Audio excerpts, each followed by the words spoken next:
महालक्ष्मी समुद्रा मंदिरातून बाहेर आली, पण महालक्ष्मी बाहेर येताच कवळातून येणारी महालक्ष्मी हिच्यावर प्रत्येक जण आनंदाने देव पाहू लागले. त्या लक्ष्मीचं स्वागत प्रत्येक देवदेवता करू लागले.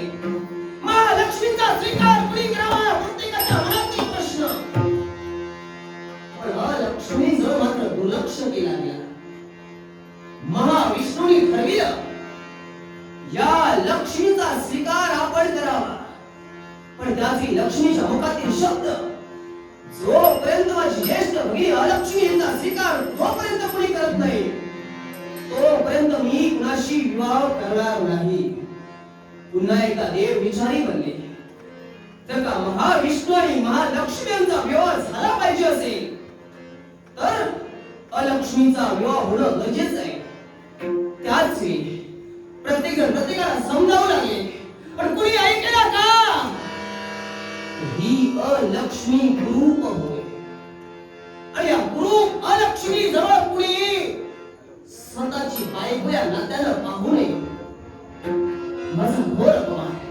पण त्याच वेळी ब्रह्मदेवतेनं तुम्ही रवींद्र साऱ्या देवतेनं उद्धारक महंत यांना विनंती केली, अलक्ष्मीशी आपण विवाह करावा, तिच्याशी संसार थाटावा, जेणेकरून या विश्वाचं राजनाट सुरळीत चालण्यासाठी महाविष्णू आणि लक्ष्मी यांचं विवाह होणं गरजेचं आहे. त्याच देवतांच्या म्हणण्याला होकार देऊ महंत उद्धारक यांनी आमच्याशी लग्न केलं. संसाराला प्रारंभ झाला. उद्धारक महंत यांच्या पर्णकुटीजवळ आम्ही जाऊन राहू लागलो, पण नाही तिथं आमचं मौन गेलं. कारण नित्यशा होणारा सडासार बनतो. यज्ञ याग कर्म भगवंताचं नामस्मरण ते भक्ती देश साऱ्या कर्मकुटी भोगी निर्माण होऊ लागला. या नव चैतन्य तेजाच्या अलक्ष्मीचं ध्यान लागेला. ही अलक्ष्मी अस्थिर होऊ लागली. कारण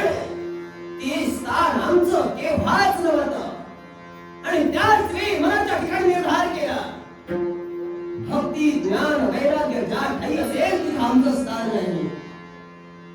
उद्दालक महंत यांच्या आश्रमाचा त्याग केला. स्वस्थान निर्माण करण्यासाठी आम्ही निघून गेलो.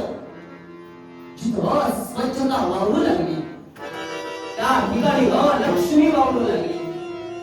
जिथं अधर्म अविचार असत्य नांदू लागलं तिथं लक्ष्मी नांदू लागली.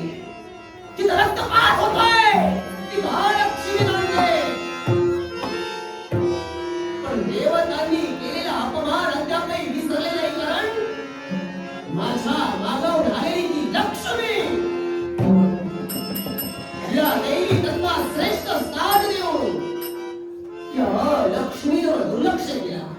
ही लक्ष्मी कुठं आहे कुठं नसते याचा देवतांचा लक्ष नाही. आणि म्हणूनच मनात निर्धार केलाय जोपर्यंत त्या लक्ष्मीचं स्थान या लक्ष्मी मिळवत नाही तोपर्यंत स्थिर बसणार नाही.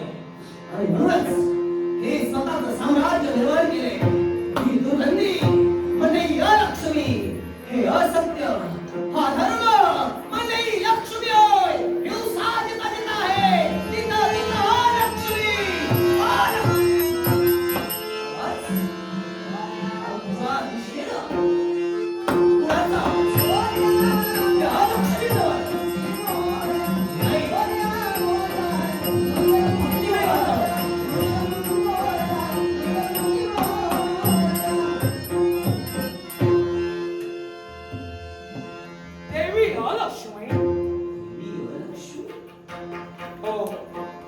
आम्हीच तुम्हाला हा करेल. तुमच्या दैवी तत्वाचं अस्तित्व हा गणेश जाणतोय. अर्थात दैवी तुमच्या दैवी तत्वाला आमचा सादर प्रणाम. सदैव कल्याणोयसा मंगलमय आशीर्वाद. हे प्रथम पूजनीय हे गणेशा, आपला मान या विश्वासाला देवतांपेक्षाही श्रेष्ठ आहे. अगदी खरं. प्रथम पूजनीय दैवत कोण असेल हे गणेशा आपण. अगदी आपला मान सन्मान राखून ही लक्ष्मी आपल्या चरणी देखील कोटी कोटी प्रणाम. सदैव कल्याण होईल असा आशीर्वाद. पण आश्चर्य वाटलं कसल्या गोष्टीचं? आतापर्यंत या देवतांनी या लक्ष्मीचा तिरस्कार केला, धिक्कार केला. ही लक्ष्मी कुठे आहे, काय करते हे पाहण्यासाठी अद्याप एकही देवता नाही. पण विश्वाची प्रथम पूजनीय देवता आज या अलक्ष्मी पर्यंत हो का करायचं? यालाही कारण आहे. आज तुझी गरज मला आहे.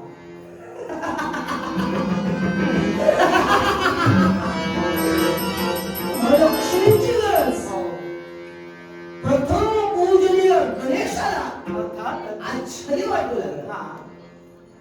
अलक्ष्मी जवळ दुर्लक्ष करणाऱ्या देवता माझ्या सहाय्यासाठी म्हणे तुझ्याजवळ दुर्लक्ष केला गेला. हे तू कशावरून ठरविलं? कारण ज्यावेळी सागर मंत्रातून आमचा जन्म झाला पण आमचा स्वीकार कुणी केला नाही. का तर आम्ही कुरूप आहोत.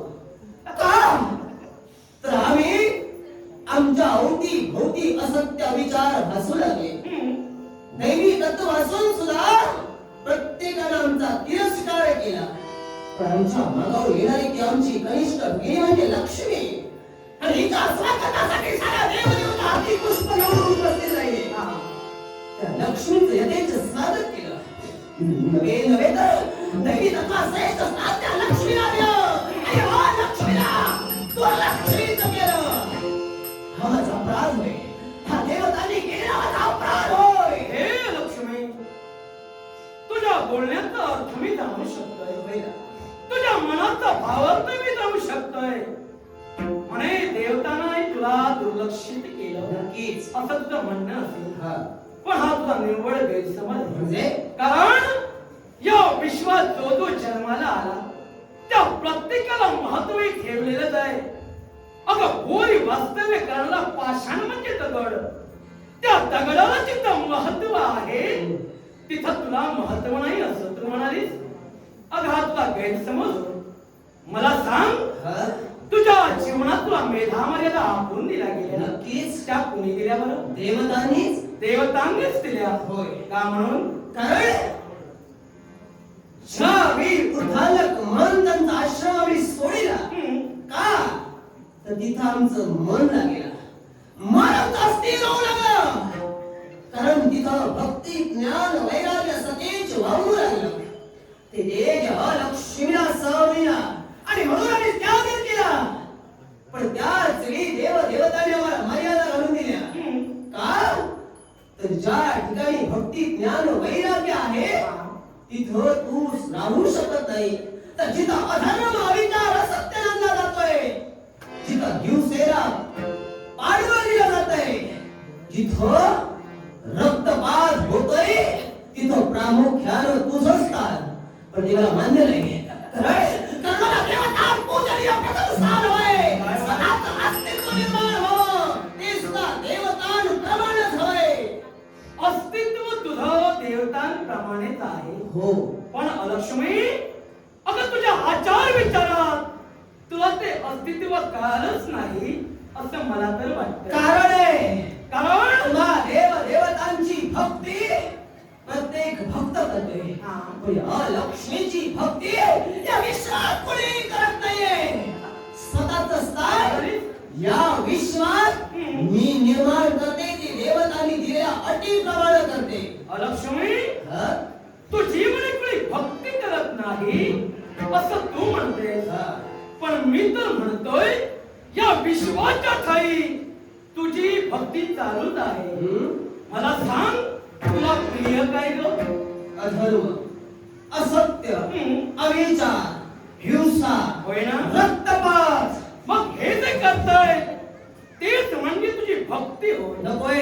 कारण ती जिथं तुझी भक्ती तिथवरच तू जाते. ही आणि ज्यावेळी ही तामसी भक्ती होय. पण तुम्हाला देवतांची तामसी भक्ती नाही, तर सात्विक भक्ती केली जाते. म्हणूनच आणि म्हणालो सात्विक भक्तीनं तुमचं स्थान उच्चतम शिखरावर वाढलं जाते. भक्तांच्या मनात ते अधिकच वाढलं जाते. मला सांग, पण या विश्वात पाप आणि पुण्य हे दोहो समान आहेत. सत्य पापाशिवाय पुण्याला महत्व आलं का? नक्कीच नाही. अधर्माशिवाय धर्माला महत्व आलं का? नाही. मग सांग लक्ष्मी, तुझ्या लक्ष्मीमुळं शुभ लक्ष्मीला महत्व आलं की नाही? तरी सुद्धा आमचं महत्व तिच्यावर कुठेतरी कमी होत आहे. हा तुझा गैर. या तुमच्या सद्भावनातील हे सद्भक्त भक्तीग्रस्ताला आम्हाला खोटे ठरवित आहेत. आम्हाला अलक्ष्मी म्हणतायत. कारण आम्ही वाईट आहोत. वाईट जिथं आहे तिथं आम्ही आहोत, म्हणून आम्हाला अविचारी म्हटलं जात आहे. वाईट घडवणारी देवता कोण असेल तर ही अलक्ष्मी असं आम्हाला संबोधिलं जात आहे. आणि आम्हाला ते मान्य नाही. अगं, ज्याच्यासाठी जन्म झाला त्यानं तेच कर्म करायला हवे. ब्रह्मदेवाने विश्वाची उत्पत्ती करायला हवी, म्हणजे त्यांनी उत्पत्तीच करायला हवी.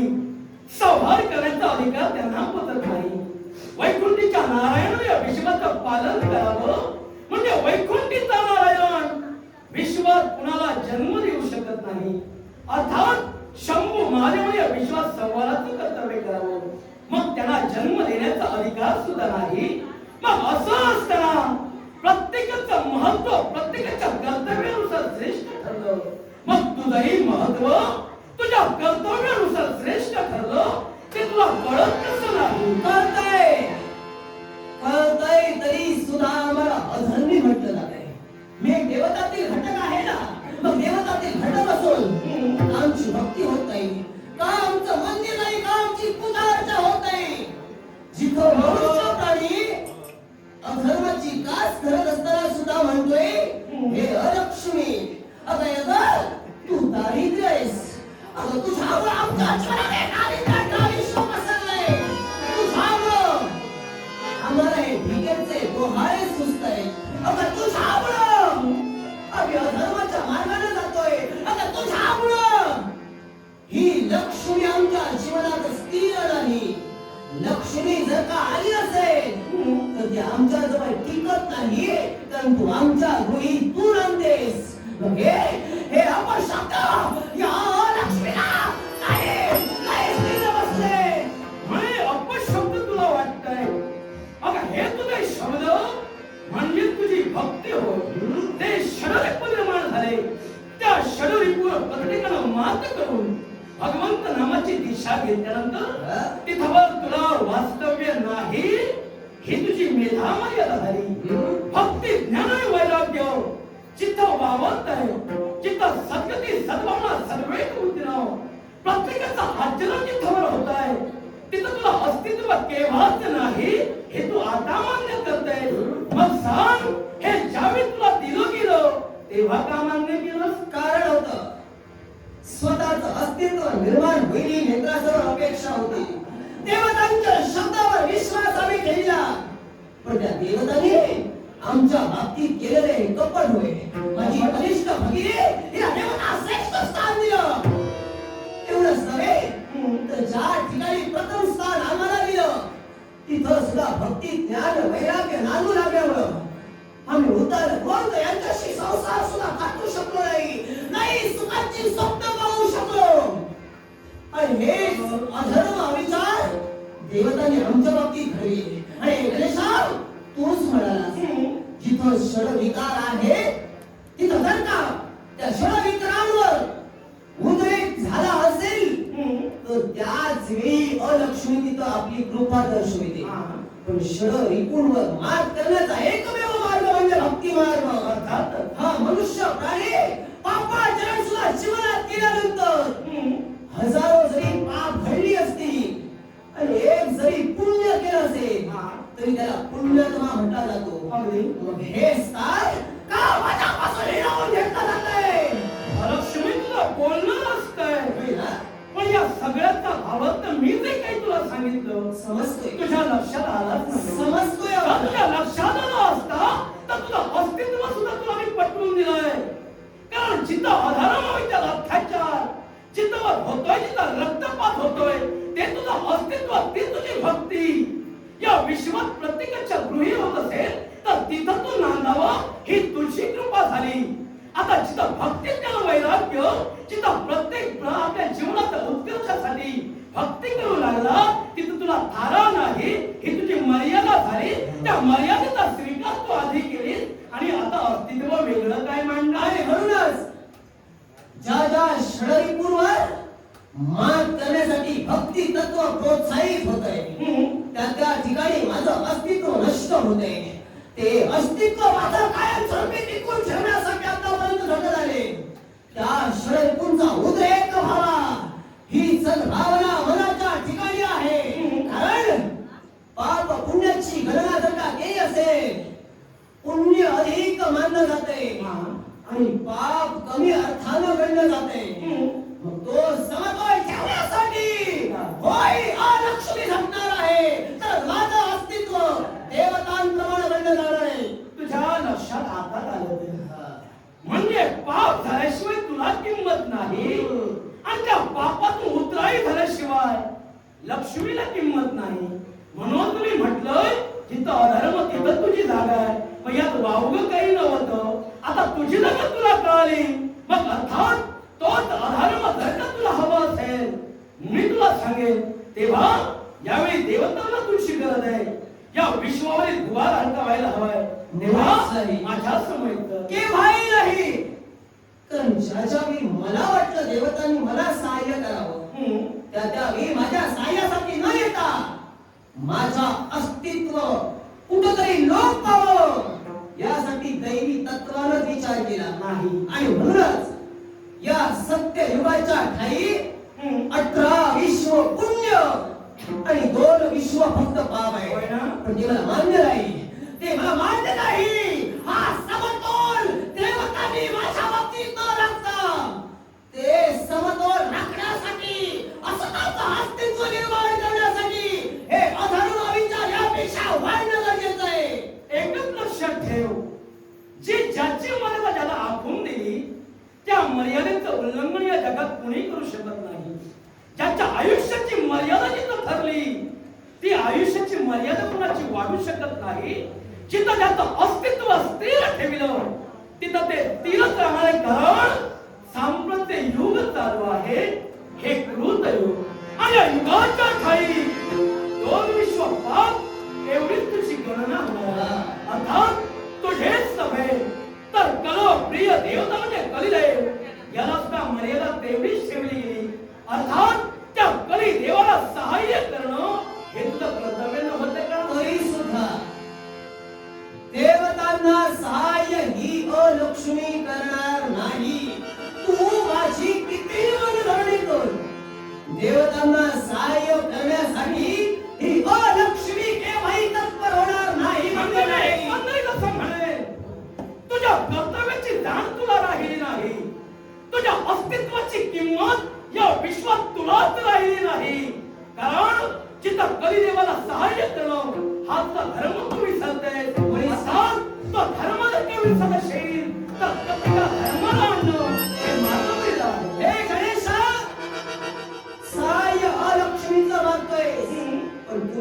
विना मर्यादा घालून दिल्यात ना, जिथं भक्ती ज्ञान वैराग्य असेल तिथं लक्ष्मी नाही. अगदी जिथं देवतांचं अस्तित्व असेल तिथं लक्ष्मी केव्हाही नाही. मग काय येऊ तुमच्या सहाय्यासाठी? जिथं तुमचं स्थान आहे तिथं लक्ष्मी केव्हाही येणार नाही. कदाचित तुझ्या अस्तित्वामुळं स्वतःचा जीव गुदमरतोय, स्वतःचं अस्तित्व कुठेतरी लोप पावतोय, अशी मला त्या ठिकाणी भीती निर्माण होते. मग ही अलक्ष्मी तुला सहाय्य का करण्यासाठी? कदाचित तुला भ्रमही असेल. माझ्या समय तुम्ही तुला गणेश रूप केले तसं नव्हे. तुझ्या कर्तव्याविना तुला मी वंचित करणार नाही आणि तुझ्या जागेविना तू जिथं आहेस तिथंच तुला मी ठेवणार आहे. तरी सुद्धा मान्य नाही. देवतांबद्दल असलेल्या मनाच्या ठिकाणी द्वेष आणि या द्वेषाचं कारण म्हणजे तुम्हाला सहाय्य करण्यासाठी केव्हाही अलक्ष्मी येणार नाही. लक्ष्मी अगं अमर्याद आणि अविद्या यापुढे तू वागू लागलीस. चालेल. दैवी तत्वाच्या अस्तित्वात असताना सुद्धा तुझा महत्वाचा का तुला कळत नसेल तर ते जाणून घेण्यासाठी अखेर महत्व प्रतिपाद करावा लागेल. यावेळी प्रतिकाराचं शस्त्र जरी स्वतःच्या हाती घ्यावं लागली तरी चालेल, पण देवतांना सहाय्य करण्यासाठी अलक्ष्मी स्वतःच्या जीवाची हायत करणार नाही. मग नाईलाज माता तुझ्या कर्तव्यापासून घात असेल. तिला तुला आव्हान स्वीकारते तुझा आव्हान. हे असेल मग या माझं नक्की आव्हान स्वीकारलंय.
जीवनात स्वर्ण संधी आहे.